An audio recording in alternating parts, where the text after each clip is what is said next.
Da li je tačno da ste vi zatražili da se vaše ime, prezime, identitet ne otkrivaju javnosti i medijima? Da. Dakle, obraćamo ćemo vam se sa gospodine M.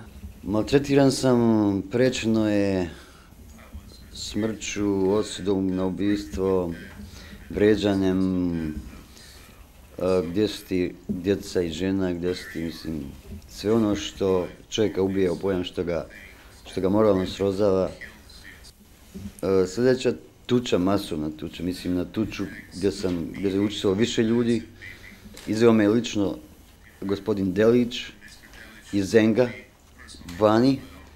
Tražili su nekoga ko radi na željeznici. Jednog od njih je izveo Delić. Mi smo ostali sjeli. Poslije par minuta taj momak je vraćen. Delić je pokazao prstom na mene i rekao da izađem. Doveo me do ugla hangara. Lepo sam čuo kad je neko od ugla sljedećeg hangara rekao to je taj.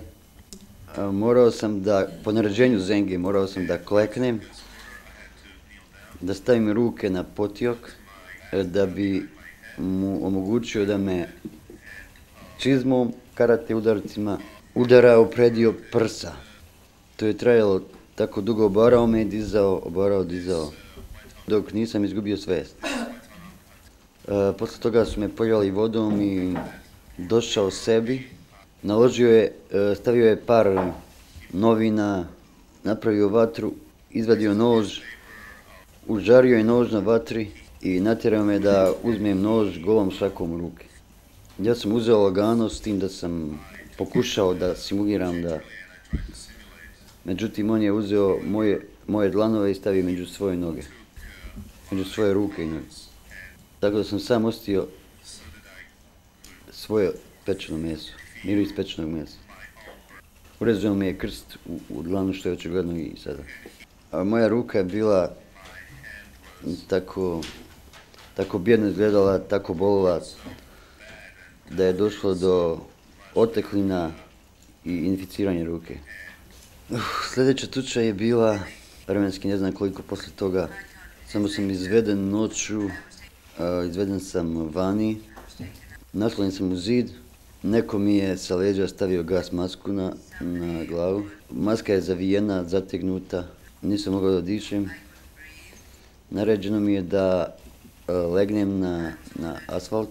Skinuli su mi gaće do koljena. Osjetio sam da sam posut nekim prahom. Nisam osjetio bolu, sam se osjetio da nešto sipa po meni.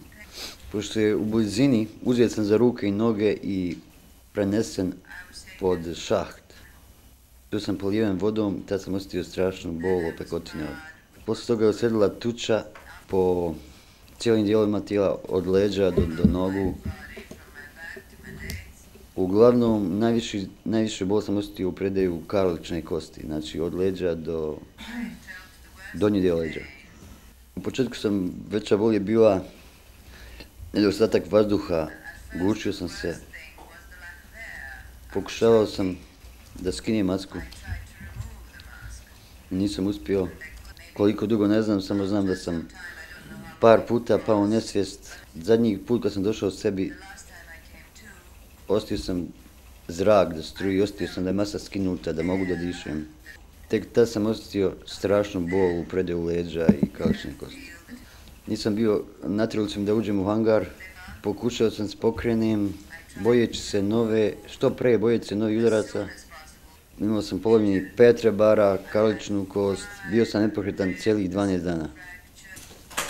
Otac mi je pomagao, čak sam i nuždu vršio na mjestu, nisam mogao ići vani. Otac mi je pomjerao ruku, nogu, tijelo, okutao me u položaj koji mi je odgovarao. Pero je zatvoren pre mene u hangar, za vrijeme dok sam ja bio u 9. Po mom premještanju u hangar našao sam Peru sa vidljivim ožiljcima, sa vidljivim ranama na glavi, iza uva, po cijelom tijelu. Izgledao je bijedno, krvario je iz usta, krvario je. Nije mogao da se kreće, nije mogao da šeta, nije mogao da jede.